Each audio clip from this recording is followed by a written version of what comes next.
일생 동안 당신이 반드시 읽어야 할 100권의 책 일당백.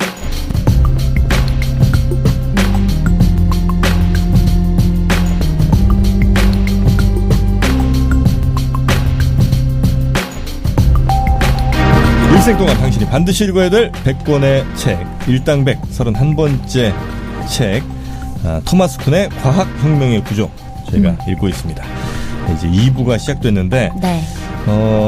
우리 정민여 님이 굉장히 관심 없어 할 줄 알았더니 재밌어요. 의외로 재밌어 하고 있어요. 궁금한 거 있으면 물어봐요. 왜냐면 근데 사실 지금까지 왜 우리가 과학 관련 책들 몇 번 했었잖아요. 네. 근데 한 반은 알아들었었고 반은 딴 생각하고 있었거든요. 정박님이 말씀하실 요거는 때. 다 들었구나.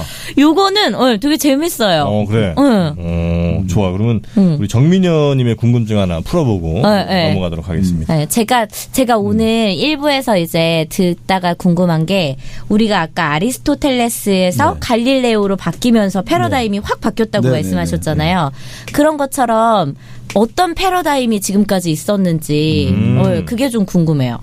뭐 이 책과 이제 관련해 가지고 토마스 쿤이라든지 과학 철학자들이나 과학 사학자들이 이제 우리가 패러다임이라 부를 만한 게 과연 어떤 게 있었냐. 일단 맞춰보자 우리 정민여님. 아 왜? 아리스토텔레스. 그다음에 뉴튼. 그전 사이에 뭐 하나 있나? 갈릴레이가 여기 껴드나? 그러니까 사실은 뭐 뉴튼이 이제 사실은 아리스토텔레스 이후에 종합을 했다고 보시면 되죠. 종합을 한번 했고. 갈릴레오. 그러니까 갈릴레오 갈릴레이인데. 그 갈릴레이가 죽은 해 뉴턴이 태어났거든요. 그래서 그런 차이가 별로 없군요. 그래서 어떤 사람들은 이탈리아의 갈릴레오가 죽고 나서 영국의 뉴턴의 몸으로 태어났다. 환생했다. 그런 이야기가 돌죠. 환생에는 부족해서. 뭐 뉴턴이라고 하면 두 번째로 치고. 그러니까 예를 들어 우리가 뭐 산업혁명하면 1차 뭐 증기기관 2차 뭐 쭉 나가잖아요. 그러면 아리스토 다음에 뉴튼. 그 다음에 뭐가 있겠습니까? 그 다음에 저기 아니야? 저기 있잖아.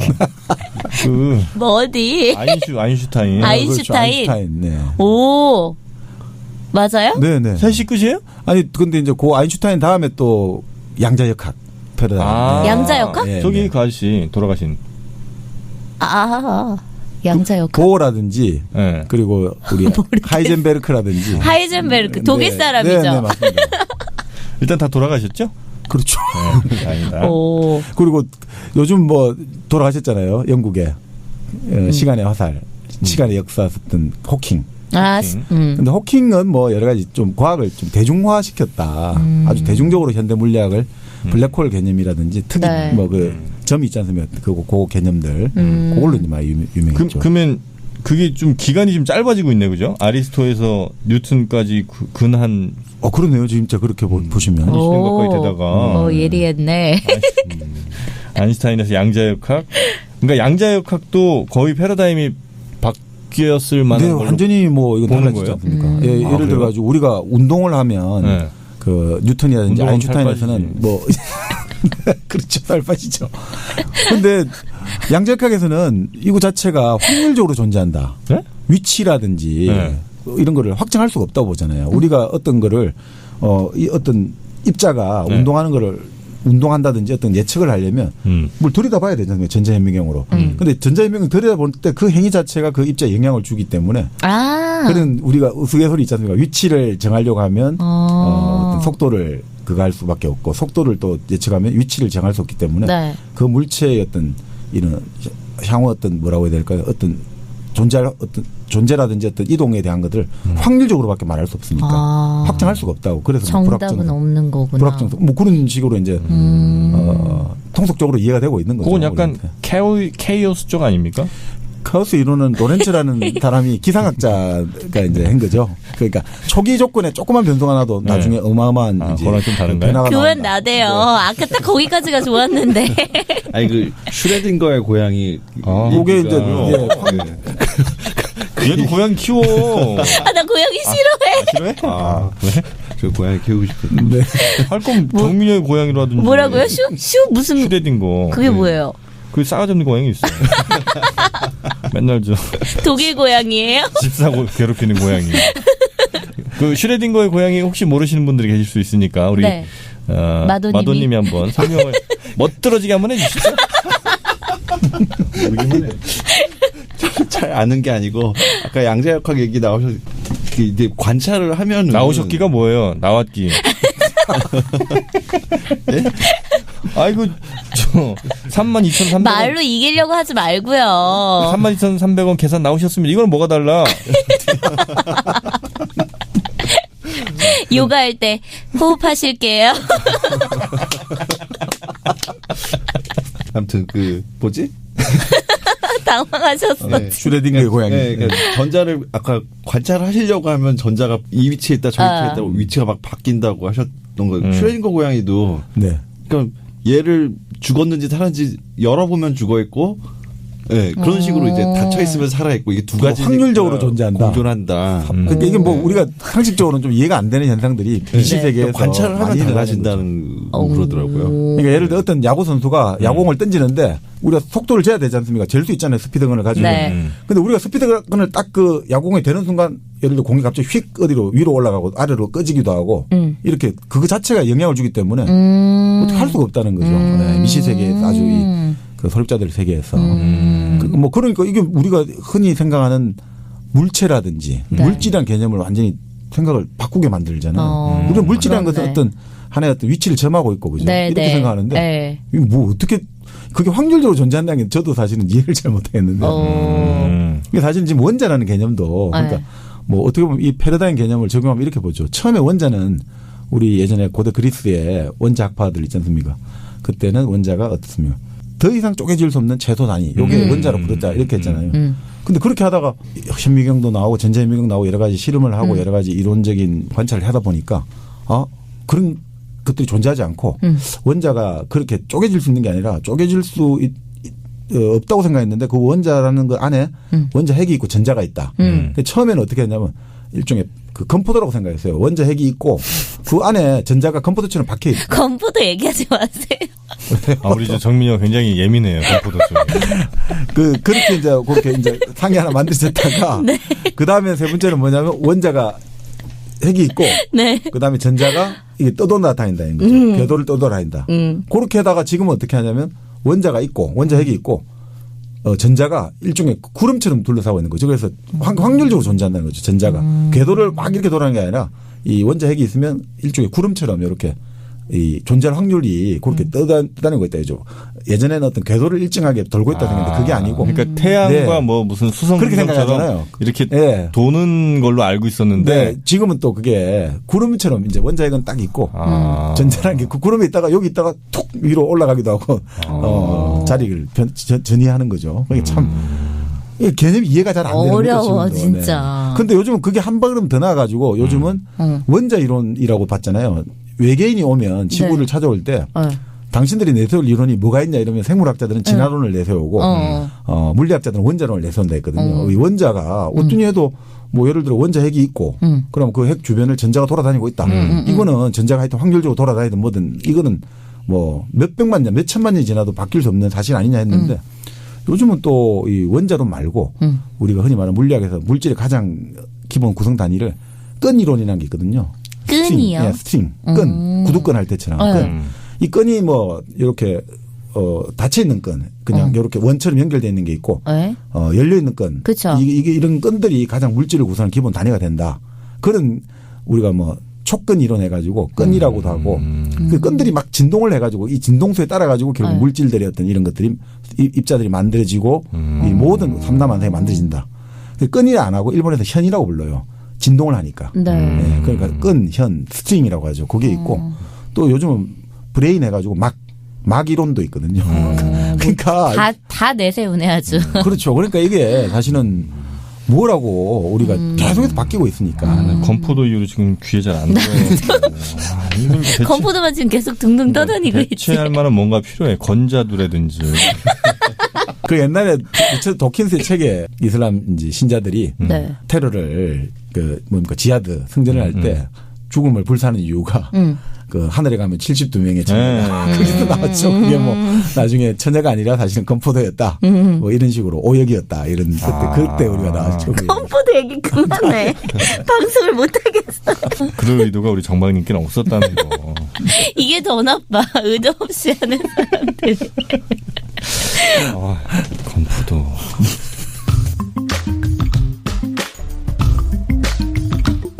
이 책 과학혁명의 구조에서 패러다임의 변화가 그렇게 크게 몇 번이 있었고 그중에 지금 최근 거는 거의 뭐 양자역학이 아마 지금의 과학계를 주름잡는 네, 지배하는 도미넌트 패러다임. 네, 그렇게 봐야죠. 도미넌트.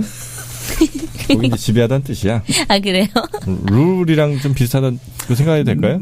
룰링 네 그렇죠. 룰? 룰링 파티 뭐 네. 저는 과학 얘기를 할 때마다 네. 늘 궁금한 게 하나 있습니다. 뭐예요? 사실 요즘 미국 가서 네. 과학자라는 애들 다 이렇게 따져보잖아요. 물론 이제 이 과학은 실용과학 위주긴 합니다만 대체로 인도, 중국, 우리나라 뭐 이런 애들이 잘해. 이런 애들이 뭐 수학, 과학 다 영재들이에요. 서양이 아니고. 그렇죠. 근데 왜 도대체 지난 2000년간 과학은 우리 동양으로부터 좀 거리가 먼 거고 서양이 과학은 늘 우세했던 것 같고 맞아. 좀 기분 나쁘단 말이죠. 우리가 다 배워왔잖아. 의료, 과학 이런 거. 그러니까 하다못해 네. 피지컬로 좀 밀리면 그거라도. 머리로도 우리가 좀 앞서야 되는데 맞아. 이것도 좀 딸리는 것 같아서 기분이 나쁘다는 거예요. 아 그렇습니까? 네? 그렇게 생각하십니까? 아니 그 실제 그렇잖아요. 아니 근데 기분 나빠. 지금 사실 우리가 최근에 어딥니까 저쪽에서 혁신 지수라는 걸 발표한 데가 있는데요.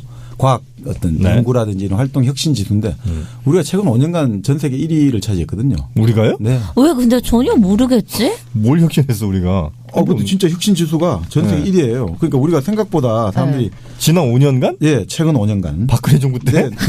아니 그러니까 지금 신기하네. 성과가 있긴 있네. 블룸버그에서 네. 그 블룸버그에서 이제 연구 활동이라든지 여러 가지 보고 혁신 지수를 발표를 한대 내년. 창조 경제 때문에 그런가? 아니 2014년부터 지금 5년간 계속 1위를 차지하고 있어요. 그만큼 사실 창조 경제라기보다 그만큼 우리가 과학 R&D 투자 비용이라든지 연구 개발 좀 많이 쏟아붓고 있고 물론 뭐 이걸 가지고는 또 다른 지표가 많은데 어쨌든 뭐 블룸버그에서 발표하는 혁신 지수로는 5년간 계속 1위를 할 만큼 나는 과학 투자를 많이 하고 있죠. 예전에는 사실 우리가 유교적인 과학 천시를 많이 했다 이렇게 하는데 근데 그것도 사실은 좀 뭐 나중에 좀 또 이야기 드리겠습니다만 네. 그건 조금 또 신화일 가능성이 높고 유교 문화가 과학을 천시하는 것이? 네, 그건 좀 신화일 가능성이 높죠. 아 그래요? 네, 그러니까 지금 사실 동서양 과학 이런 이야기 하시니까 왜 서양은 과학 혁명을 일으켜 가지고 결국 과학 혁명을 일으켰지 않습니까? 유명한 사람이 없어서 그런 것 같아. 우리는 동양 쪽에는 과학에 관련된. 장영실. 장영실이 진짜 좋은 말씀이 네. 예리하신 거예요. 본래 그래서 왜 중국이라든지 동양에는 서양의 과학 혁명이 못 일어났냐 할 때 딱 바로 첫 번째가 그런 이야기하거든요. 좀 우생학적 관점에서 서양에는 17세기 천재의 시대라 해가지고 당시 갈릴레오, 뉴턴 이런 사람 많았는데 동양은 없었다. 네. 그건 좀 너무 그렇죠. 그건 너무 좀 그렇죠. 네. 아니 저 17세기에 누가 있지? 서양의 천재들 말고 우리나라에는 동양에. 정약용? 17세기는 아니죠. 이제 우리는 18세기 후반. 18세기 후반. 근데 뭐 천재라기 아니 그러니까 과학의 천재는 한 분야에서 아주 탁월한 발명이나 탁월한 이론을 내세웠는데 뭐 서양 같은 경우는 실제 17세기를 천재의 세기라고 불렀죠. 왜냐하면 당시에 우리 프랜시스 베이컨 귀납법, 경험론. 네네네네. 귀납법. 데카르트 베이컨이 연역법. 왜 웃음 나왔어 또 너? 아니. 베이컨이 뭐인데 베이컨 놔두면 모르겠는데. 아니요, 몰라요. 저도 그냥 먹는 베이컨 생각한 거예요. 그래요? 네. 프랜시스 베이컨이라고 신기관이라는 책 혹시 안 들어보셨어요? 뉴오간. 그렇죠. 그렇죠. 너무나 뉴아니고 그렇죠. 요즘 토익학원 다녀.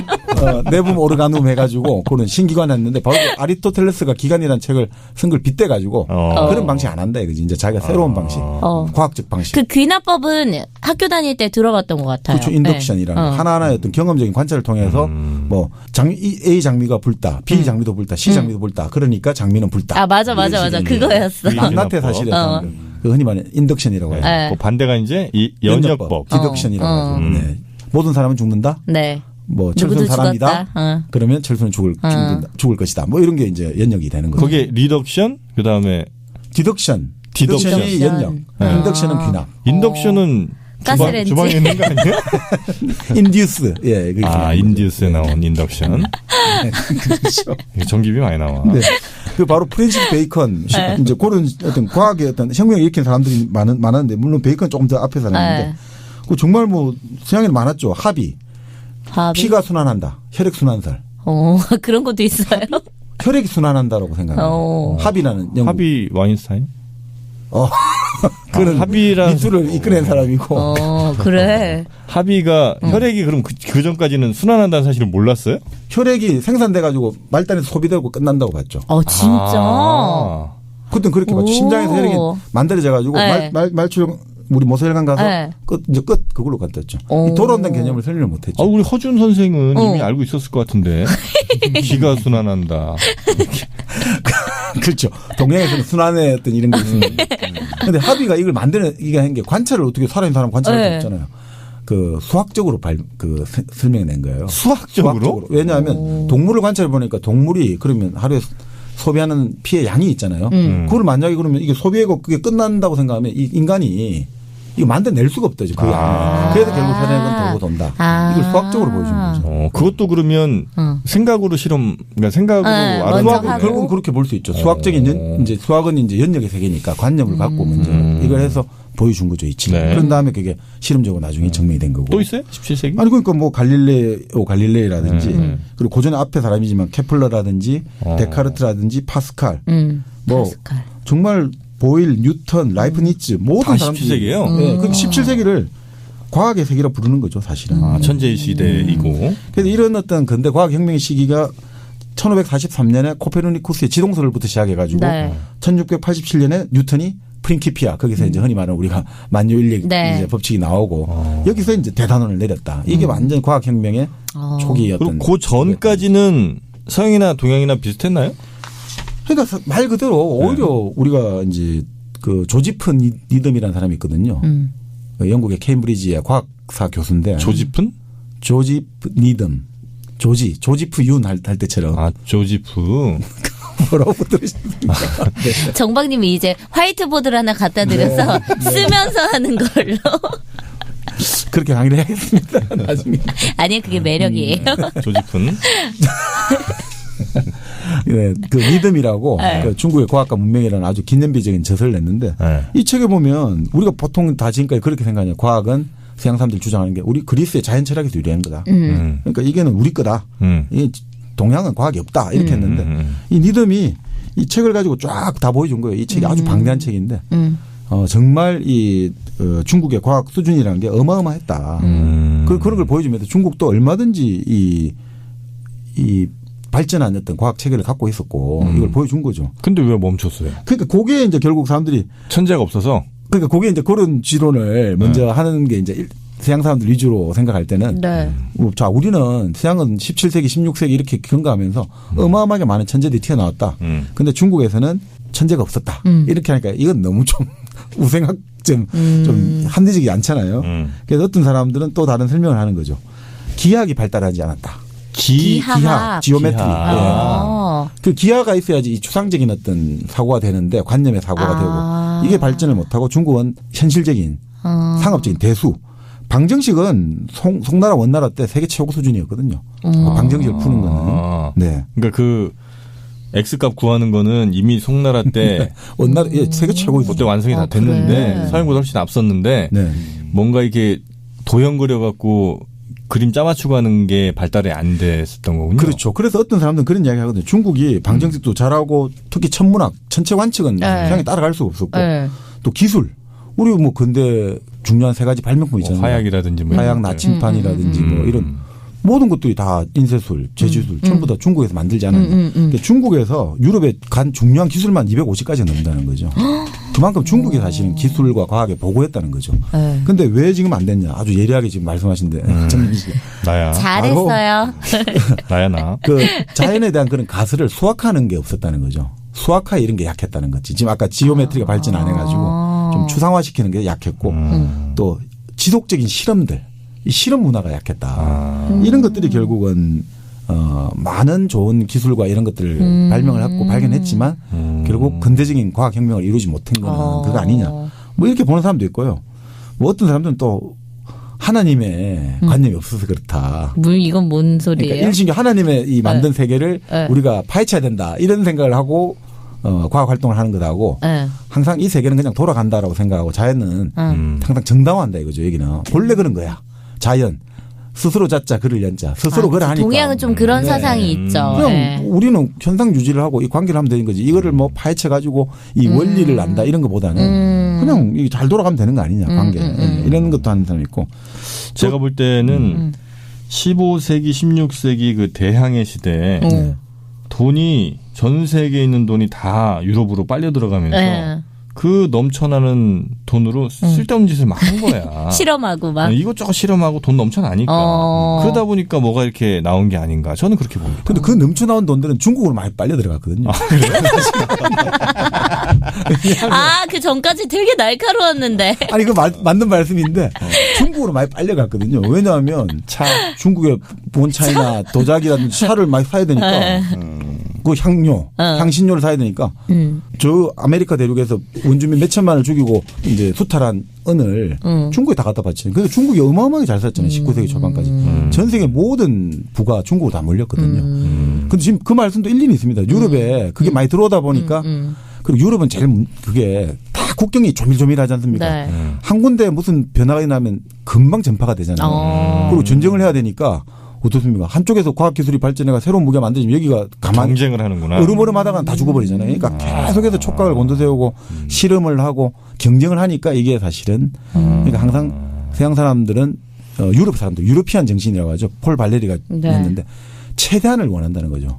뭐든지 최대한, 최고, 최상의 것. 그래서 유럽 당시 유럽의 엘리트들은 평상시에는 나라가 조용하고 큰 일이 없을 때는 자기 내면, 인간의 내면, 모랄을 탐색한다는 거죠. 인간이란 과연 어떤 존재고 인간의 그는 추상을 들어가고 어떤 사회적으로 위험한 시기가 오고 격변의 시기가 돌아온다. 그럴 때는 가장 기본적인 패러다임들이 있지 않습니까? 사고방식이라든지 이런 걸 가지고 끊임없이 새로운 환경에 적용시키고 변화시키고 이런 것들을 하면서 결국 서양이 세계를 장악하게 됐다. 지극히 서양 위주의 사고방식이죠. 그런데 뭐 이런 그 서양 위주의 사고방식에서 보면 중국은 국가가 주도를 했다는 거죠. 이 과학 정책도 과거를 뽑아가지고 사람들을 관료가 결국은 과학을 하다 보니까 관료들한테 시키면 경쟁 안 하잖아요. 그쵸. 지금도 그렇고 예전도 그렇고. 그런데 서양은 과학이나 기술을 누가 하냐 이거죠. 상인들이 한단 말이죠. 상인들이 자 요거 뭐 장인들한테 이거 좀 더 뭘 좀 만들어봐라, 더 세게 만들어봐라, 더 좋은 걸 만들어봐라 이런 것들 결국. 그리고 중국의 관료 제도에서는 농업을 중시하고 상업을 천시하잖아요. 그런데 상업이 중시되는 사회에서 아이디어가 많거든요. 돈을 벌어야 되니까 아이디어가 계속 나오고 그 아이디어가 실현을 해보고 실험을 해보고 되는데 그러니까 결국 그런 것 때문에 중국에서는 과학혁명이 없었다라고 지금까지 이제 이야기를 많이 했어요. 아시아를 망쳤네. 그렇죠. 그렇게 이야기를 많이 했어요. 중국이. 그런데 아니라고 생각하는 사람도 많아요. 그러니까 이제 니덤이라는 사람은 이제 그게 지금까지의 생각들인데 자기가 연구를 해보니까 뭐 이렇게 뭐 비슷한 지점이 있는데 이렇게 세 가지로 설명을 해요. 니덤에서는 자 봉건제가 해체되고 이러면서 자본주의가 성립이 돼야 되는데 결국 그게 안 일어났다는 거죠. 중국은.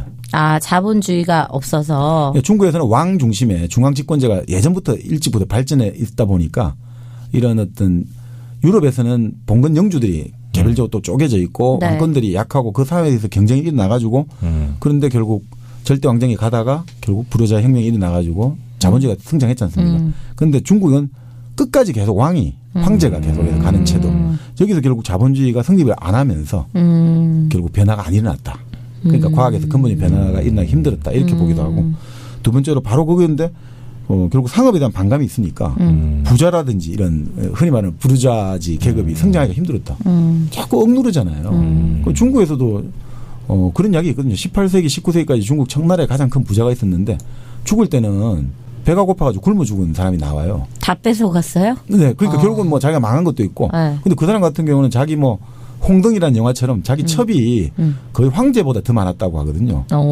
그만큼 이제 최고의 어떤 부를 누리고 수천 명의 여인을 거느리 넣는데 더 열심히 일하면 돼요. 정형진 씨 희망을 가지세요. 아니, 더 우리는 열심히 일하면 된다니까.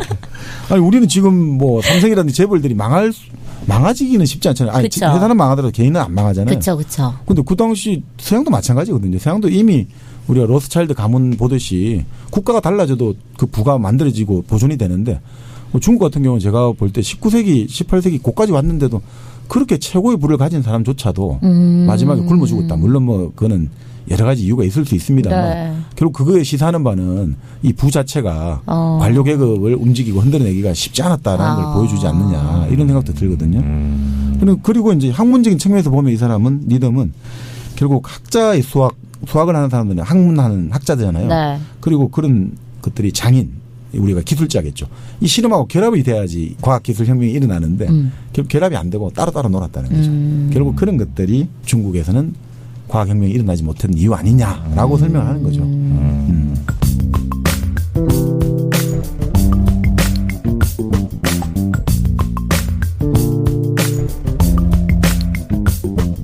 우리나라는 어때? 우리나라는 예. 제 장영실 얘기도 좀 장영실. 드렸었고 정약용도 있고 네. 또 누가 있지? 과학적으로는 좀 없긴 없나 그치. 봐. 한번 생각해 보십시오. 누가 추국이 이런 거 누가 만들었죠? 장영실이잖아. 장영실인가? 그렇죠. 장영실. 근데 조선 전기잖아요. 세종 때 네, 말고는 네. 없잖아요. 그리고 그렇죠. 예. 예전에도 우리가 고려시대 때도 과학으로 최남선. 그 이제 화포를 네. 그죠. 그 아, 최남 오. 지난번에 얘기했었어. 아, 최남선 얘기. 최남선이 아니고 최무선. 최남선이 해외에서 소녀에게. 네, 네. 그러니까 지난번에 얘기하긴 했었네. 이게 내 매력이야. 10초 동안 그런 줄 알고 있었어요. 저도 그런 줄 알았습니다. 오빠 아까 그 고릴라 곰과 다를 게 뭐예요? 그 양반들이 결국 하여튼 과학이 발달하려면 내가 보니까 음. 전쟁이 좀 자제해야 되나 봐. 무기 만들고. 무기 만들고 그다음에 네. 건물 좀 높이 올리고. 아, 지금 그런 이야기도 합니다. 중국에서 네. 결국 그 근대과학을 만들지 못한 이유가 전쟁이 없었다는 이야기를 하거든요. 아. 그 우리나라도 사실 같은 이야기인데 네. 우리는 그런 식으로 배웠잖아요. 우리는 983번의 외침을 받고 이런 식으로 해가 우리는 정말 반도적 위치로 인해서 맨날 대륙세력의 형성. 네. 열강에 끼어가지고. 그렇죠. 그거 아니라고 보거든요. 세계 역사에서 한반도만큼 평화로운 나라가 없다고 하거든요. 아, 그래요? 네, 진짜 그렇습니다. 내전도 없었고 외세와의 침략도 자 보세요. 우리 한반도 역사를 볼 때 제일 먼저 외세가 들어온 거는 우리 BC 108년 한나라가 이제 고조선을 멸망한 거죠. 네. 기자. 그 이후로 외세 쭉 없어요.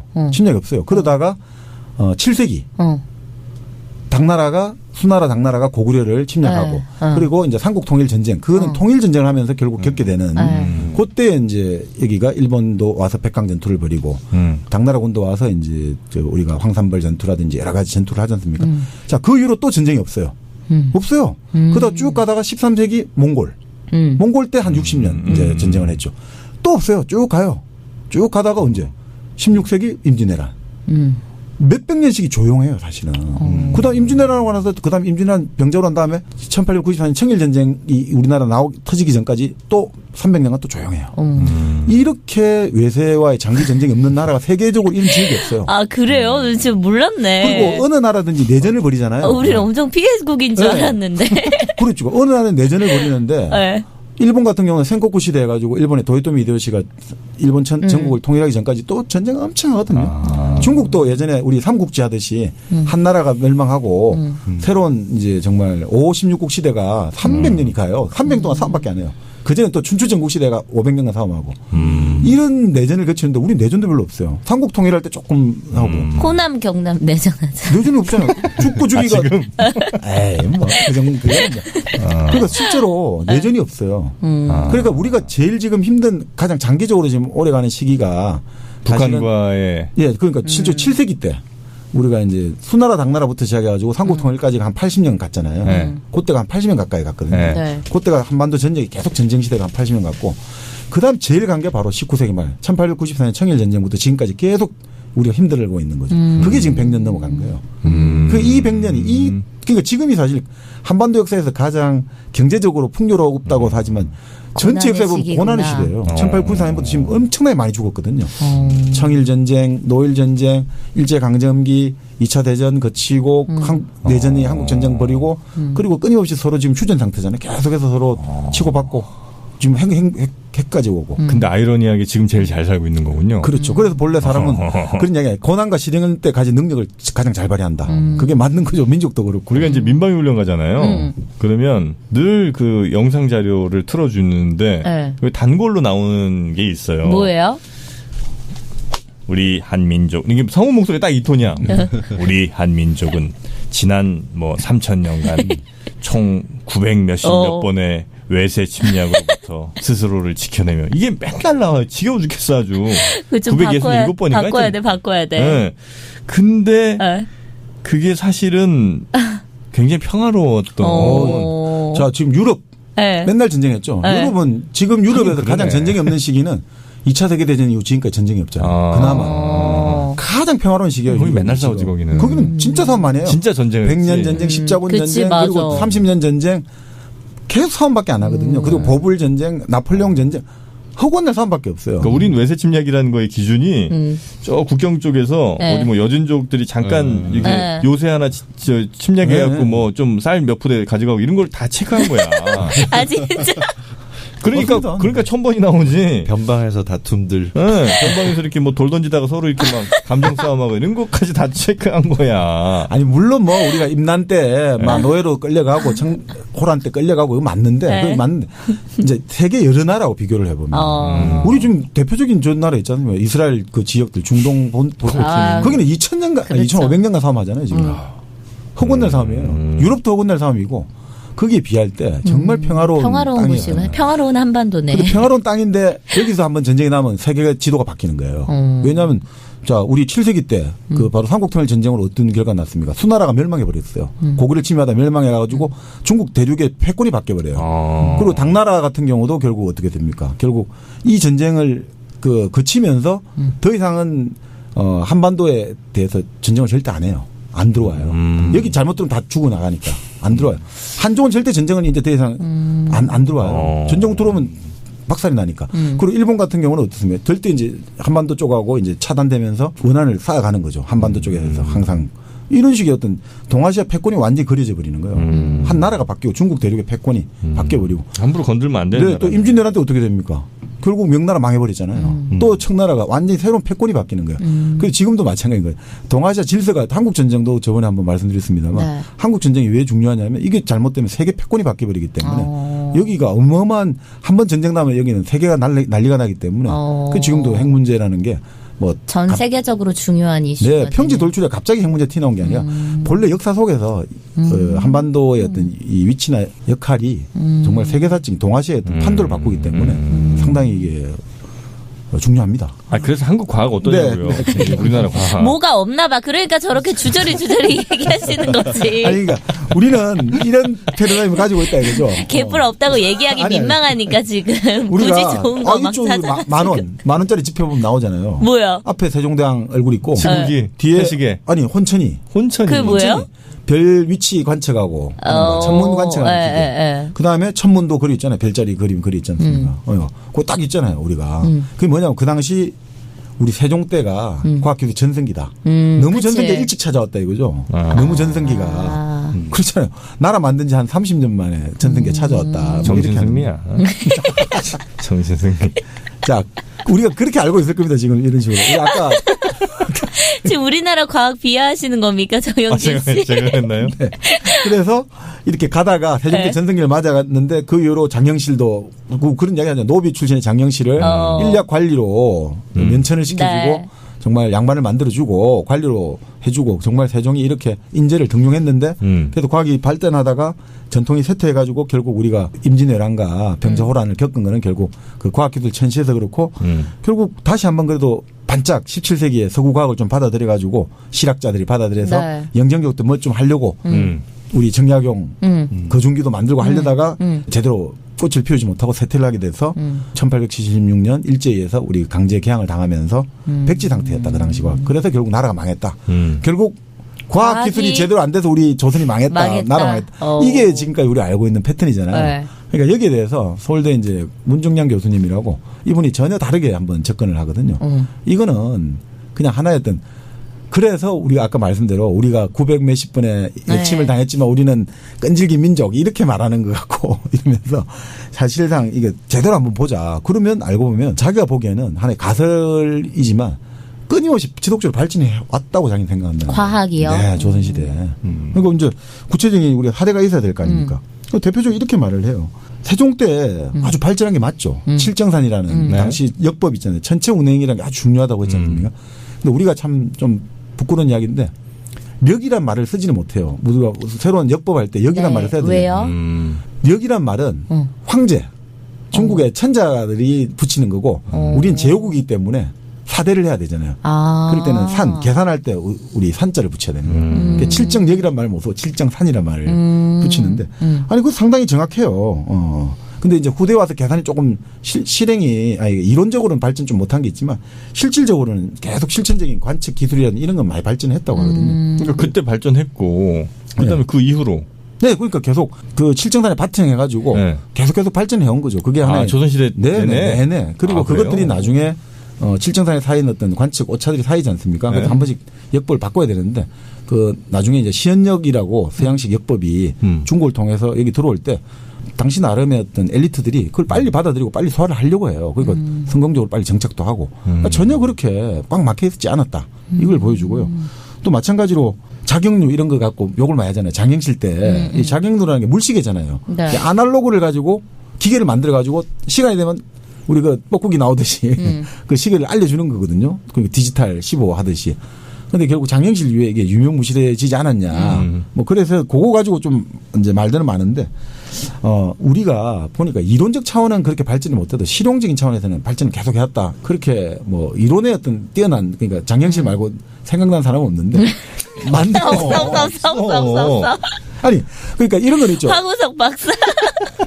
허준 그렇죠. 허준. 갑자기 허준 하나 지금 생각나셔가지고. 허준의 동의보감. 네. 그 동의보감이 만들어진 게 1610년이에요. 임진왜란 이후에 나왔잖아요. 네. 그게 우리나라뿐 아니라 당시 중국, 일본, 동아시아 전체의 최고 베스트셀러였거든요. 지금도 쓰고 있지만. 근데 의학 쪽에 가깝지 않아요? 의학이 과학이잖아요. 과학이니까. 그다음에 또 지리학. 지도 만드는 것도 아주 과학적인 그게 들어가잖아요. 우리 대표적인 지도 있잖아요. 19세기. 대동여 지도. 그렇죠. 대동여 지도는 어느 정도였냐면 이 정밀도가 20세기 초반에 일본 해군들이 그 지도가 제일 중요하잖아요. 해군들이 지도. 그 지도보다 더 정밀하대요. 정확도가. 그러니까 이런 그 지도를 만들 때 아주 종합적인 기술이 들어가거든요. 네. 과학 기술이. 그 정도 그렇죠. 보면 절대 그렇지 않다. 이렇게 봐요. 또 그러면 또 지금 고개를 좌우로 흔드시잖아요. 그거는 실용적인 거고 기술적인 측면이고 좀 더 과학은. 그렇죠. 자, 그럼 과학도 있어요. 뭐. 사실은 15세기에 네. 우리 율곡 이희 선생도 과학 이런 거 많이 했거든요. 뭐 천도 책도 내고 이런 우주관 이런 거 했는데 사실은 그건 그때는 초보적이었어요. 15세기만 해도. 17세기에 장영광이라는 우리 이제 조상이 있는데 이 사람이 우주설이라는 책을 냈거든요. 이 책을 보면 이런 거 나와요. 우주가 무한하다. 무한 우주론 이런 게 나오고 또 요즘 지금 평행 우주론 있죠. 우주는 지금 우리가 사는 우주 말고 또 다른 우주가 여러 개 있을 거다. 이런 아이디어들이 막 나와요. 그 책에. 장영광이라는 장현광. 장현광? 예, 우주설이라는 책이 있는데 그러니까 또 다른 우주 있죠. 우리가 우주 평행 우주잖아요. 이 우주 말고 또 다른 우주. 멀티 유니버스라고 하죠. 네. 다양한. 그 개념이 여기 다 나와요. 4세기.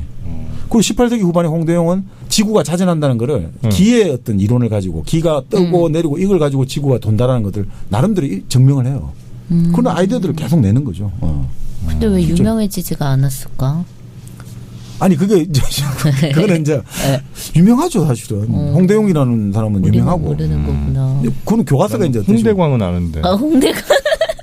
장현광과 홍대영을 섞어서.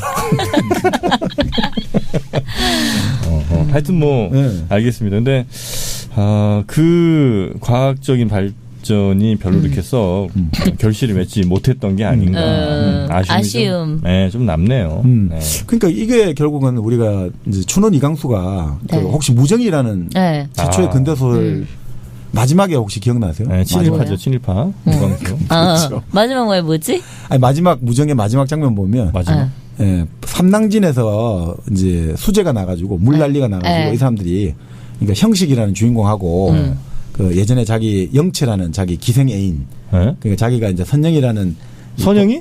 예. 거기 선영이 나와요? 네, 네. 사귀고 이제 유학을 떠나는데 영채가 기생애인이 뒷바라지 줬다가 자기를 버렸으니까 자살하려다가 또 좋은 사람 만나가지고 그래도 공부를 하려고 떠나는데 우연히 같은 기차에 타게 된 거예요. 네. 외국으로 공부를 하러 떠나는데. 근데 삼낭전의 기차가 물난리로 서게 되고 여러 가지 참상을 보게 되면서 자, 우리 진짜 이 민족을 위해서 우리 공부를 하자. 거기서 보면 전부 다 공부가 뭐 생물학을 하자 이런 말 나오거든요. 나는 뭘 하겠어. 난 뭘 하겠어. 근데 그때 이강수가 코멘트를 달아요. 네. 이제 소설가가 직접 개입을 해가지고. 그런데 그가 뭘 하겠다고 생물학 하겠다는데 생물학이 무엇 하는지도 모르고 생물학 하겠다는 거 보면 참으로 가련하다. 뭐 이런 식으로 그런 이야기 나오거든요. 그러니까 이강수가 나중에도 막 우리가 유교 문화에서 너무 과학을 천시해가지고 그래서 이게 우리가 과학기술 발전 못해서 결국 우리가 나라가 망했다라는 식으로 말을 하는데 그때 과학이라는 거를 자꾸 우리는 서양적인 과학들 이 전통을 보면 우리가 과학은 없는데 과연 그렇게 볼 것이냐. 꼭 그렇진 않다. 우리의 어떤 고유 전통이라는 것들을 하나의 새로운 패러다임으로 보면 다시 발굴할 수가 있는데 될 수 있다. 그거를 너무 좀 이렇게 하지 않느냐. 뭐 그렇게 말하면 이제 또 비판하는 분들은 엄청 많죠. 기본 과학자들은 그 말이 안 된다 이거죠. 그런 식으로 말하면 뭐 점을 치고 굿을 하고 이런 것도 다 과학 아니냐. 과학이지. 기후제 보는 것도 과학이고. 그쵸. 모든 게 다 과학 아니냐. 부적 쓰고 이런 것도 다 과학이고. 그러니까 그렇지 않다. 객관적이고 존재하는 것들은 분명히 존재한다. 전통적인 과학자들. 그런 거 있으니까 이렇게 지금 우리가 과학 문명이 존재하는 거 아니냐. 우리 구차한데? 심플한 게 과학이라면서요. 구차하잖아요. 아까 말씀하신 대로 전쟁이 없어가지고 이 결국 과학기술이 꽃을 피기 위해서는 결국 무기에서 사실 꽃이 필 텐데 그게 없어서 정말로. 그러니까 그런 이야기가 있습니다. 서양 사람들은 왜 총이라든지 대포라든지 이런 거를 사실은 중국에서 먼저 화약이라든지 대포도 발명했는데 왜 서양한테 안 됐냐 할 때 그런 이야기를 하죠. 중국 사람들은 석탄도 가장 먼저 연료로 사용하고 그걸 했는데 왜 전기기관을 발명하지 못한. 그 전기기관이 있어야지 결국 기차로 움직이고 선박 움직이고 하는데 왜 전기기관을 발명하지 못했냐. 바로 그게 무기 기술의 차이라는 거예요. 저 유럽 인간들은 맨날 싸움을 해야 되니까 이 총포 특히 실린더 기술이 중요하거든요. 이 총 우리 예전에 이렇게 쑤시다가 이렇게 하잖아요. 우리 화승총하고 하듯이. 그 주사기 같이 생긴 그런 실린더. 근데 이게 결국은 그 실린더 기술 이게 되게 중요하단 말이죠. 근데 서양 사람들은 전쟁을 많이 해야 되고 이 총과 대포를 많이 사용해야 되니까 이 실린더 기술 개발을 성공을 하니까 결국 그게 전기기관하고 딱 맞물리니까 전기기관을 발명했고 중국에서는 전쟁을 안 하잖아요. 그 실린더를 그렇게까지 전쟁할 이유가 없는 거예요. 그냥 대포 하나 만들어 놓으면 잘 나가잖아요. 화약 총 무너뜨리고 이 정도면 충분하다고 판단하니까. 서양제는 그렇게 뭐 사정거리가 길어야 되고 더 적당히 이 정도 여기서 만족한 거라고 보는 거죠. 그러니까 그 총포 실린더 기술이 전기기관의 핵심이거든요. 우리가 하지 않습니까? 피스톤 운동. 그러니까 열 에너지를 그러니까 그 열 발생한 열을 동력으로 바꿔준다. 네, 알겠습니다. 그게 결국은 서양 사람들은 개발에 성공했다. 그 전쟁 무기 지금 말씀드린 피스톤 운동으로. 네. 전쟁이야 피스톤은. 그러니까 핵심이 사실은 우리가 과학혁명의 핵심은 바로 전기기관이었죠. 네. 그게 결국은 선박을 움직이고 쇳덩어리를 움직여야 돼요.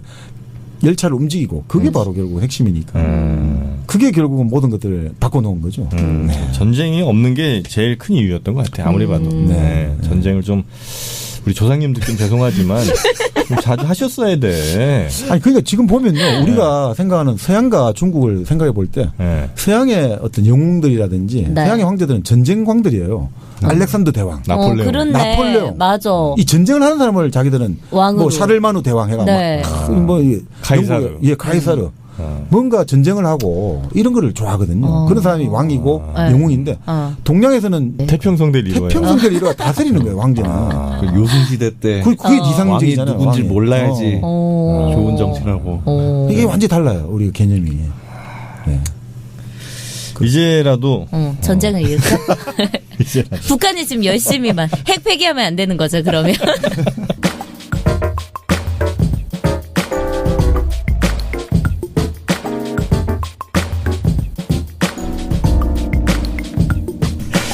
하여튼 이 과학혁명 구조를 보다 보니까 조금 억울한 부분도 있고.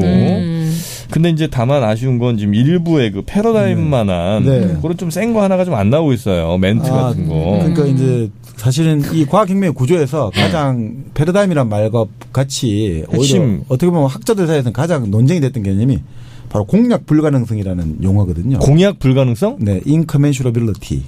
그 정치인들의 공약은 지켜질 수가 없다. 아니죠. 이건 공통적인 뭔가 서로의 어떤 규약이 불가능하다.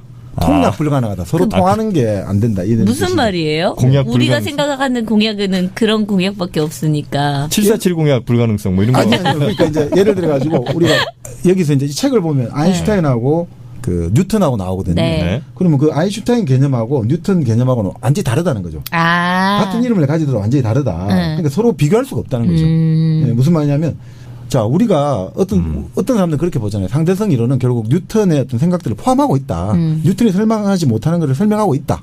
이러니까 발전했다. 이렇게 보는데 쿤의 이 책에 보면 그거는 아니라는 거죠. 서로 우열을 따질 수도 없고 그러니까 뉴턴이 더 떨어지고 아인슈타인이 네. 더 낫다라고 볼 수 없고 서로 뭘 기준을 비교를 할 수가 없다는 거예요. 예를 들어 가지고 뭐 정민여와 마도님이 높이뛰기를 한단 말이죠. 근데 정민여님은 자, 높이뛰기를 서로 많이 뛰는 게 이제 더 뛰어난 사람이라고 정하자. 그래서 정민님은 지구에서 뛴단 말이죠. 근데 마도님은 달에서 뛴단 말이죠.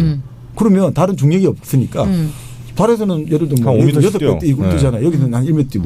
그래서 나는 뭐 내가 정민여보다 마도님이 더 높이뛰기를 잘한다라고 말할 수 없잖아요. 기준이 다르잖아요. 이게. 그쵸. 패러다임이 지구라는 패러다임에서 뛰는 거하고 달이라는 패러다임이 다르다는 거죠. 네. 바로 그런 것처럼 아예 다르다는 거예요. 뉴턴과 패러다임. 지구와 달만큼 다르기 때문에 이걸 가지고 서로 뭐 좋니 나쁘니 이런 걸로 따질 수가 없다. 그게 공통된 약속이 아니다. 네네.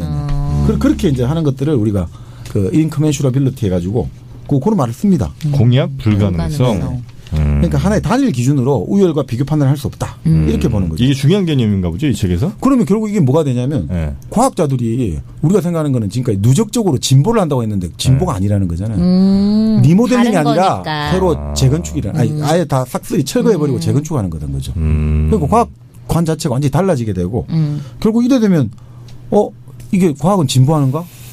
완전히 다른다지는 거죠. 그럼 어떤 식으로 해서 그럼 새 패러다임이 만들어지느냐 할 때, 그러니까 우리는 객관적이다라고 했는데 그게 아니고 선택의 문제라는 거죠. 과학자들이 뭘 선택을 옛날 거 뉴턴으로 선택할 거냐, 아인슈타인 할 거냐. 그렇게 된다는 거죠. 그래요? 네. 그러니까 조금씩 진보한다 이런 개념이 쓰러지고 또 여기서 극단적으로 나아가면 이걸 보고 일종의 지식사회학자들이라고 지식은 사회적으로 만들어진다라고 보는 사람이 있거든요. 그런 사람들은 봐라 과학도 이런 거다. 그럼 과학에서 새로운 패러다임이나 새로운 이론은 어떻게 만들어지느냐.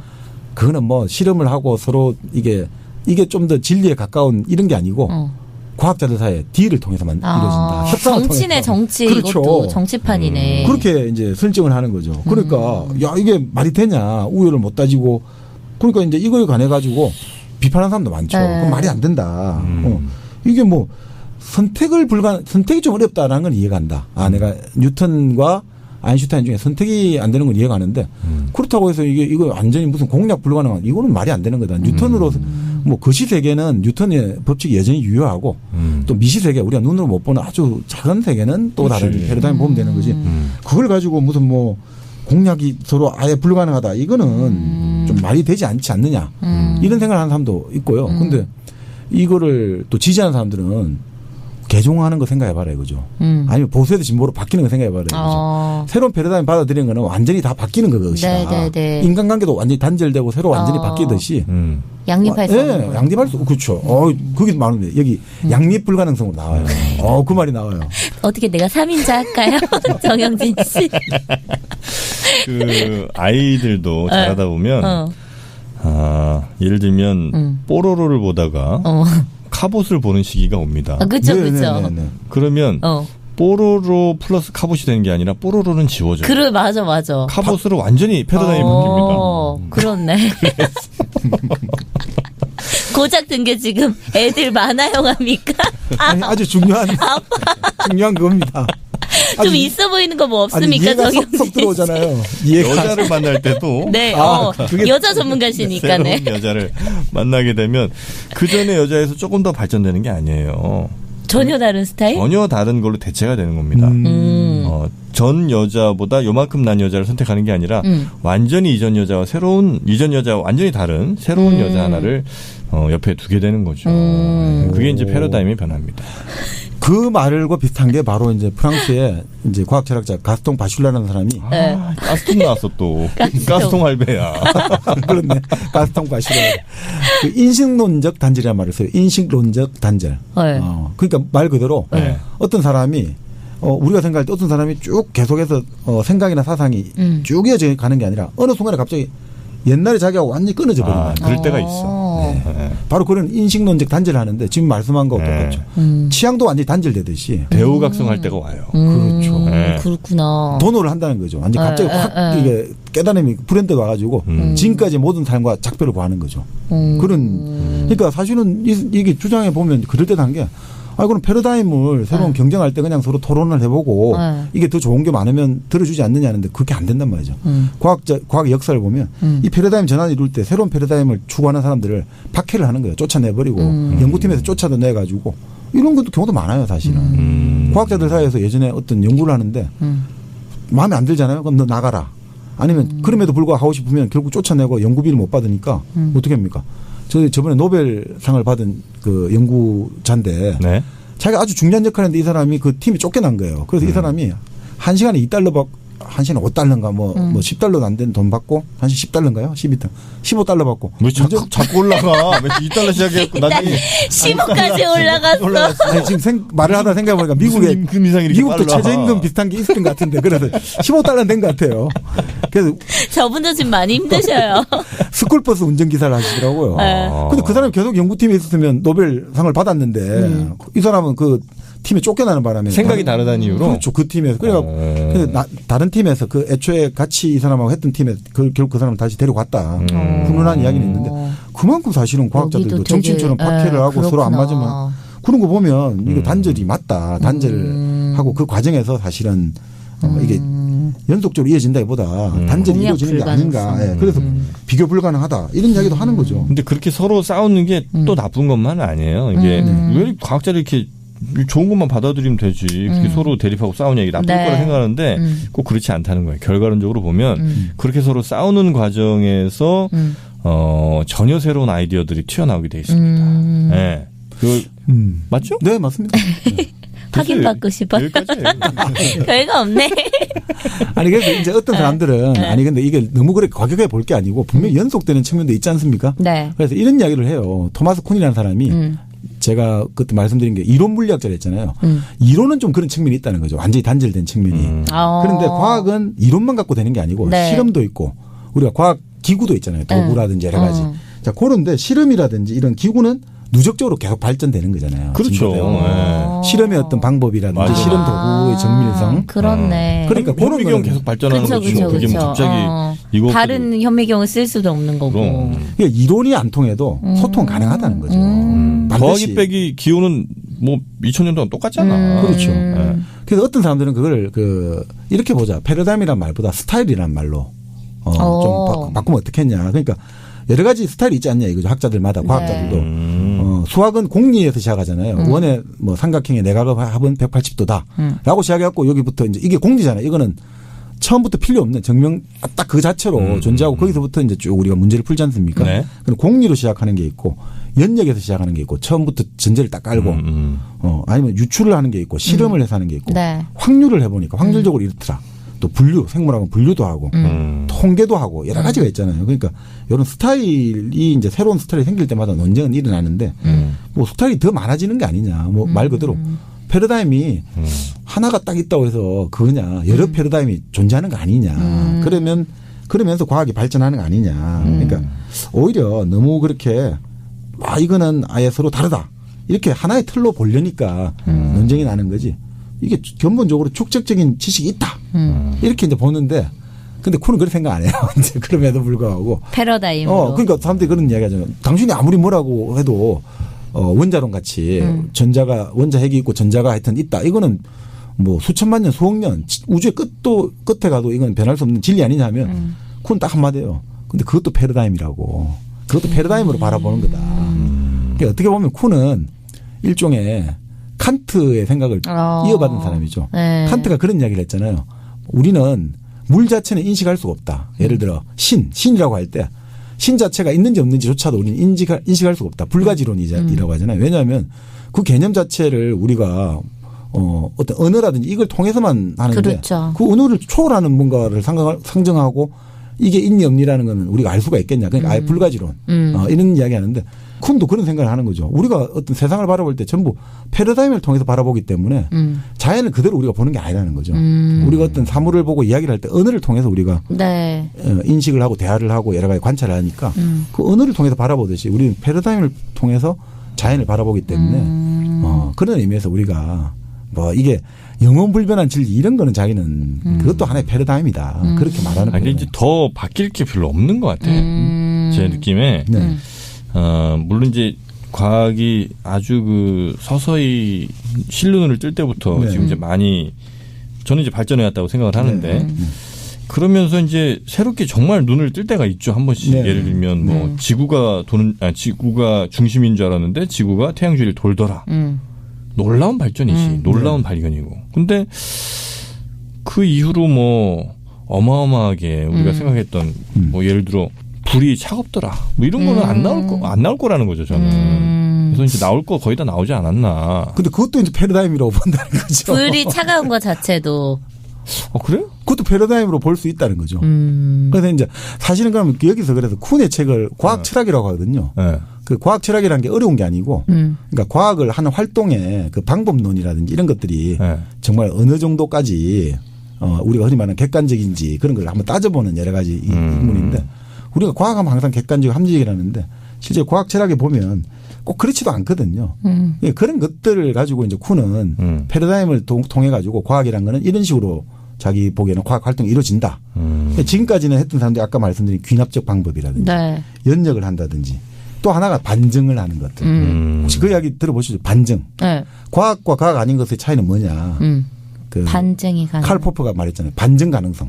그러니까 모든 백조는 희다라는 말을 왜 과학적 명제에 해당되냐면 그건 참이든 거짓든 간에 이거는 의미가 있는 명제냐면 모든 백조는 희다라고 할 때 만약에 붉은 백조라든지 검은 백조가 나오면 그 명제는 부서질 수 있잖아요. 그렇죠. 반증 가능하잖아요. 그 명제는 그런 과학이라는 거죠. 그런데 신은 대자대비하다. 이거는 반증을 할 수가 없잖아요. 그치. 이건 뭐 신이라는 것 자체를 반증할 거리가 있다. 이건 아무 의미가 없는 명제다. 과학이 아닌 거죠. 그렇죠. 그러니까 사실 그런 의미에서 이제 과학하는 방법들을 이제 여러 가지 그런 걸 따져보는 건데 쿤의 이 책은 과학혁명의 구조는 바로 그런 지금까지 이루어졌던 어떤 그런 논의들 있지 않습니까? 과학하는 방법들. 요거를 한번 따져본 거예요. 그러니까 지금까지는 예전에 뭐 우리가 러셀, 뭐 비트겐슈타인 논리 실증주의 이런 거 한번 들어보셨죠? 네? 논리 실증주의. 제일 좋아하는 과목이에요. 어떤 거죠? 네. 지금 저한테 물어보시는 거예요? 논리 실증주의요? 네. 논리가 이제 실제로 증명이 돼야 된다는 거예요. 말장난 하세요, 지금. 아니, 그러니까 논리 실증주의는 우리가 흔히 말해서 20세기 초반에 네. 오스트리아 빈에서 빈 학파라고 부르는 사람들이 생겨났어요. 그 사람들이 모여가지고 지금까지는 막 그런 거 했잖아요. 독일 철학 너무 어렵잖아요. 네. 독일에 보면 하이데거 이런 사람들 철학 보면 무는 무화되는 것이다. 뭔 말이지? 없을 무자는 무는 무화로 시작을 한다. 신은 뭐 은퇴를 했다. 네. 그 뭐 헤겔 같은 경우는 역사는 절대 정신의 자기 전개다. 세계 뭐 자기는 뭡니까? 모르면 하지 마세요. 아니 뭐 이렇게 이런 어려운 말들 있잖아요. 세계는 네. 나와 자기의 뭐 어쩌고 저쩌고. 아니 그러니까 너무 어려운 말 많잖아요. 그러니까 이 사람들이 딱 모여가지고 이런 생각을 한 거예요. 자, 딱 이렇게 보자. 명제라는 건 어떤 우리가 의미 있는 명제와 의미 없는 명제로 나누자. 그래서 의미 있는 명제는 참과 거짓이 있을 수 있다 이거죠. 아까 말씀대로 뭐 모든 백조는 희다 했는데 모든 백조가 검게 나오면 이거는 또 그때 검증이 되는 명제. 그러니까 진짜인지 가짜인지 알 수 있는 명제. 그거는 의미가 있다 이거죠. 자, 근데 의미 없는 명제. 지금 말한 형이상학, 종교, 신학 이거는 의미 없다 이거죠. 하나님은 착한 사람에게 복을 주고 나쁜 사람에게 벌 준다. 이거 의미 없는 명제. 이건 아예 다루지 말자. 요게 이제 논리 실증주의예요. 그러니까 딱 우리가 의미 있는 것만 딱 그 명제만 가지고 이게 철학의 대상이지. 나머지는 더 이상 거론할 조차도 없다. 그래서 결국 이 사람들이 하는 거는 크게 인간의 의미 있는 과학의 어떤 진술은 두 가지라는 거예요. 분석 명제. 총각은 결혼하지 않은 사람이다. 뭐 1+1은 2다. 그게 분석 명제예요. 그걸 분석할 수 있다 이거지. 그 안에 글로 총각이란 말을 분석해 보면 결혼하지 않은 사람이다. 동어 반복이 되겠지만 어떤 분석 명제고 또 경험 명제는 지금 말 맞다. 종합 명제라고 하죠. 종합 명제는 백조는 희다. 그거는 이제 경험을 계속 해가지고 경험을 종합해가지고 하는 것들. 자, 요런 명제, 요 분석 명제와 종합 명제만이 가장 과학 어떤 이거의 대상이지 나머지는 다 제껴버리자. 그래가지고 우리 이제 이 과학에서 관념론, 신비주의 이런 거 다 없애버리자. 이런 이제 생각이 나타나기 시작한 거예요. 그 대표적인 사람이 우리가 유명한 말이 비트겐슈타인이라는 사람이 이런 말 했거든요. 말할 수 없는 것에 대해서는 침묵을 지켜라.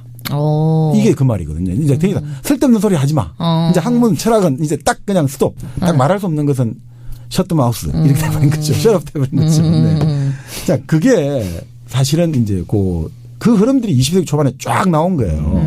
그러면 결국 어떻게 되면 이렇게 되면 우리는 이제 뭔가 이 세상을 제대로 알 수 있다라고 생각이 된 거죠. 왜냐하면 이때 나치가 막 발흥하기 시작한 거예요. 파시즘. 감정을 중요시하고 이성보다 감정하고 폭력 좋아하고 이러니까 이 세상이 이렇게 하다가 큰일 나겠다. 나치의 과학들. 신토부리 이런 거 있죠. 네. 신토부리가 본래 나치에서 나왔어요. 아, 그래요? 나치즘의 일환이에요. 왜요? 나치가 가장 중요한 게 우리 민족, 우리 땅이잖아요. 베이로 씨는 그럼 하일 히틀러 이렇게 인사를 했다고요? 아니 뭐 그러니까 이게 근데 실제로 나치에 그 보면 반드시 우리 땅에 난 우리 거를 먹어야 되고 돼지와 호흡하고 뭐 진짜 그게 독일에서 나온 얘기예요. 네, 히틀러 유겐트 이런 거 어린 청년단, 청소년단, 소년단 보면 그런 게 많이 나옵니다. 유기농도 그럼 나치네. 그 일종의 아니 그거는 묘한 파시즘적인 거하고 연결되는 위험성이 좀 있습니다. 사실은. 그러니까 우리가 너무 우리 것 하는 것 자체는 상당히 위험한 게 있죠. 그런 지점이 분명히 존재하죠. 그런 것들이 그 당시 대도하니까 이 사람들이 그 언어의 오염을 제거해야겠다. 이 비낙파들 이런 사람들이 생각을 했죠. 사실은 이런 게 다 결부가 돼요. 사실은. 약간 우리 정박님 유료하고 너무 준비 많이 해오시는 거 아니에요? 아니. 오늘 너무 내용 넘쳐나는 것 같아요. 지식이 막 터져 지금. 우리 뇌에 과부하가 걸려. 너무 어렵게 하지 마요. 네, 어쨌든 그렇게 하면서 이제 이 사람들이 500원에 우리 정박님이 변명하지도 않는데. 아니 그렇게 해서 이제 이 흐름들이 과학 철학의 흐름 속에서 자기가 보기에는 귀납이라든지 연역 방법이라든지 이 반정 이런 것들로 인해서 과학 활동이 이루어지는 게 아니라 이 쿤은 바로 패러다임이다. 이렇게 단절적으로 한다. 그 책 재밌습니까? 지금까지 보니까 썩 재밌지 않을 가능성이 높을 것 같아서 드리는 말씀이에요. 아닙니다. 근데 이 책을 읽어보면 네. 결국 나중에 그런 이제 생각들을 하게 되는 거죠. 조금 더 극단적으로 나아가면 이 책을 읽다 보면 과학이라는 것들에 너무 주눅들 필요가 없다라는 조금 이제 이건 주관적인 해석이지만 이 책의 어떤 자극을 받은 파이어벤트라는 사람 같은 경우는 나중에 극단적으로 이렇게까지 나가요. 일종의 지적 무정부주의라고 해야 되나요? 과학이든 뭐든 이제 더 이상 비교할 필요 없다 서로. 그냥 네 맘대로 하면 된다. 내 맘대로 해라. 내 멋대로 해라 해가지고. 꼴리는 대로 해라. 네. 그래서 이 사람 학교에서 마술도 가르쳐라. 신화도 가르쳐라. 종교도 가르쳐라. 창조과학 이런 것도 뭐 그게 뭐 어때서. 창조과학이 뭐 어때서 한번 가르쳐봐라. 어떨지 어째가 하냐. 일종의 정말 좀 너무 좀 무정부주의 아나키스트가 돼가는 그런 느낌도 있죠. 이 사람은 간단해요. 과학자들이 위대한 과학 발견하고 발명할 때 방법론 갖고 하냐 이거지.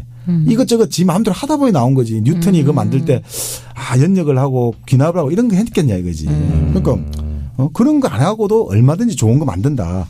근데 왜 아니 무슨 과학을 하면서 과학 방법론 이런 거 하냐. 그럴 필요 없다. 뭐 그렇게도 하는 거죠. 뭐 어렵습니까 이 책? 아니 그렇게 뭐 어렵지는 않은데요. 네, 우리한테는 어려울 수도 단어들이 있어요. 막 어렵다든가 아니면 저는 좀 보다가 포기를 하고. 그 정도예요? 그러니까 번역의 문제일지 잘 모르겠는데. 그럼 그냥 일당백만 들으시는 걸로 그래. 여러분은. 네. 만약에 좀 궁금하신 분은 저희 우리나라 사람들이 만든 만화책이 있습니다. 그래요? 이 책을 과학혁명의 구조예요, 제목이? 쿤의 과학혁명의 구조. 이렇게 제목을 해서. 네, 그거 추천드립니다. 만화책도 어려울 것 같아, 근데. 그건 재밌어요. 그래요? 그건 재밌게. 예. 하여튼 뭐 이 책이 굉장히 그 매력적으로 다가온 건 사실인데 쭉 얘기를 듣다 보니까 결코 이렇게 쉽게 펼쳐볼 책은 아닌 것 같아. 섣불리 열었다가 후회만 좀 가득할 것 같기도 하고. 아니 그래도 뭐 또 그렇게 보셔도 되죠. 인간 정신이 네. 이렇게 다양한 형태로 전개가 되구나. 뭐 이런 느낌도 가지도 뭐 꼭 이해를 우리가 뭐 100% 한다는 건 의미가 없죠. 우리가 그렇죠. 오해를 해도 괜찮습니다. 그게 이해니까. 이거는 딱 보니까 이 책 읽고 써먹을 때는 그건 것 같아. 누가 이제 패러다임 얘기하면 야, 그 패러다임이란 말이 어떻게 나온 건지 아냐? 쿤이야 쿤. 그렇군. 근데 정상과학 이거 네. 또 개념에 대해서 좀 정상과학? 정상과학이요? 그럼 네. 뭐예요? 과학의 정상화 이런 거는 박근혜 정부 때 조심해서 얘기하세요. 뭐 노멀 사이언스. 네. 아니 그러니까 그게 뭐 기본적으로 그러니까 새로운 패러다임이 이제 자리를 잡았잖아요. 과학혁명을 거쳐가지고 그 자리를 잡으면 일종의 노멀 사이언스가 되는 거죠. 정상과학이 돼가지고 그걸 따라가지고 일종의 그거는 하나의 어떤 과학자들이 그 아까 말씀대로 과학자들이 하는 연구를 우리가 지금까지 생각할 때는 창의적이고 객관적이라 봤는데 이 정상과학이라는 건 뭐냐면 하나의 과학자들이 하는 거는 일종의 퀴즈 살빙, 그 퀴즈를 푸는 거다. 문제풀이 하는 거다 이거죠. 우리 아까 말씀드린 대로 정석 수학 생각해. 수학의 정석에 딱 예제가 하나의 정상과학인 거죠. 요 틀이 딱 있고 오케이. 그러면 거기서 이제 다양한 문제들이 많이 나오잖아요. 그럼 그건 과학자들은 거기에 따라 하는 게 바로 정상과학의 활동을 한다 이렇게 보시면 되는 거죠. 별거 아니네. 네. 패러다임 하나 써먹고 그다음 신도부리. 신도부리 괜찮아요. 여기서 나온 말은 아니잖아요. 여기서는 안 나왔죠. 그렇죠. 우리 정박님의 지식에서. 신도부리 그냥 평소에 써먹고 그다음에 이제 공약 불가능성 같은 말은 좀 있어 보이는 말인 것 같아요. 뭐 친구들이랑 얘기하다가 둘이 서로 안 맞는 얘기를 자꾸 이렇게 한다. 말이 좀 안 맞는다 싶을 때는 야 그러니까 공약 불가능성이야 이런 게 이러면 어때? 귀가 이렇게 싹 쏠리지 않겠습니까? 뭐 친구들하고 정치 이야기를 부모님하고 한다든지 아니면 여러 가지 연애 스타일 이야기할 때도 그러니까 나하고는 여기서 인커맨슈라빌리티가 성립하는 것이 되죠. 비교할 수가 없는 거야. 그렇죠. 비교 자체가 하나의 기준으로 내 애인이 예쁘다, 너 애인이 예쁘다 이렇게 비교할 수가 없는 거다. 그거는 비교가 안 되는 거다. 조단이 훌륭한 선수냐, 펠레가 훌륭한 선수냐 이런 거 비교하려고 할 때 그건 공약 불가능성이지 멍충아. 패러다임 다르다. 너와 나의 패러다임 다르다. 그렇죠. 괜찮네. 그렇게 가면 되겠습니다. 여러분 어떻게 500원 보람이 있으셨는지 모르겠습니다. 저희가 많이 좀 노력을 해봤고요. 네. 저희 일당백 다시 한번 말씀드립니다만 최신 올라오는 그 에피소드에 대해서 저희가 한시적으로 유료로 지금 전환을 좀 한 상태고요. 네. 2주 정도 맞나요? 2주 정도가 아마 지나면 무료로 언제든지 또 들으실 수가 있습니다. 기다렸다가 들으실 분들은 들으시고요. 네. 웬만하면은 그냥 2주 만에. 네. 웬만하면 그냥 바로 들으세요. 3주는 좀 긴 것 같고. 네, 또 유료화에 대한 혹은 우리 컨텐츠에 대한 다양한 의견들 주시면 저희가 소중히 또 담아서 여러분께 전달하는 데 있어서 도움이 될 수 있게 하겠습니다. 자, 어떻게 우리 정민현님은 과학에 대한 관심이 좀 오늘 커졌습니까? 별. 아이 큰일 났네. 똑같아. 우리는 결이 같아. 우리 패러다임만 알면 돼.